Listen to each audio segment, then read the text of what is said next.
let's look at what human intelligence actually entails as opposed to AI. Yeah, AI is really a strictly logical application that deals with binary code and zeros and ones, if this, then that, but without limit. And we can safely expect in 10 years for that to be virtually unlimited. But can an AI or an artificial intelligence or a machine, a robot, a computer, a software, can it have social intelligence, which requires flexible thinking and things that weren't expressed, right? Things that are not being explicit but implicit, tacit knowledge, so-called.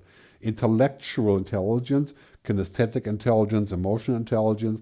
Can a machine have EQ? I think it can fake EQ, right? Can fake compassion, but can it be compassionate? I think that's really our future, is that we're moving into a future where it's Moravec paradox point number 5, and whatever is simple for a human is very hard for a computer and vice versa. And we should not compete with machines for whatever is simple for machines, which is logic and fast information and retain the information and being able to look it up.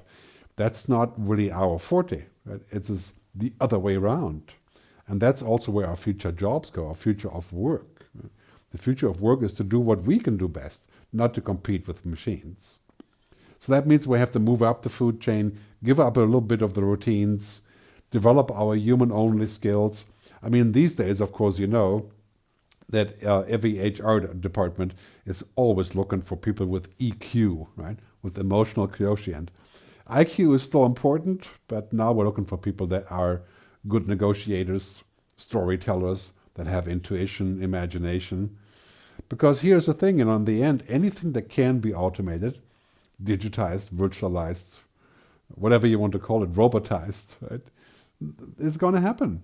It's as certain as music and films and television and money and transportation has gone into the cloud. And now we're going into the cloud. And really what that means is that the things that we can do as a routine, like logic or things that don't require human imagination, they will be done by machines. Does it mean we will be useless humans? Not at all. We're actually going to use lots of routines that we used to do, and by freeing ourselves up from doing them, we can invent new things. If a doctor can look up, with the help of a machine, CAT scans or MRIs from 100 million patients and compare them with what he has there, does it make him better or worse?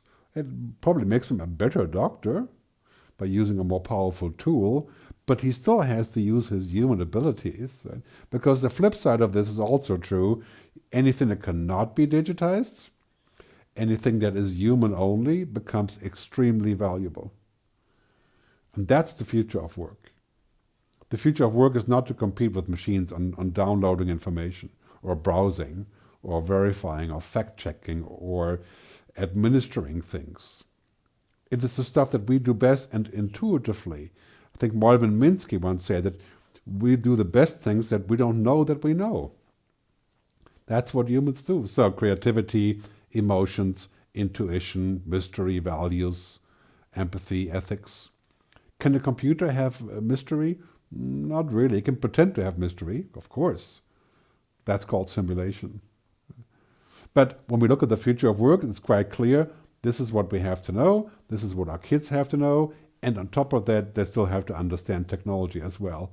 And of course, that all kind of goes without saying, when you put it all together, if you work like a robot will take your job.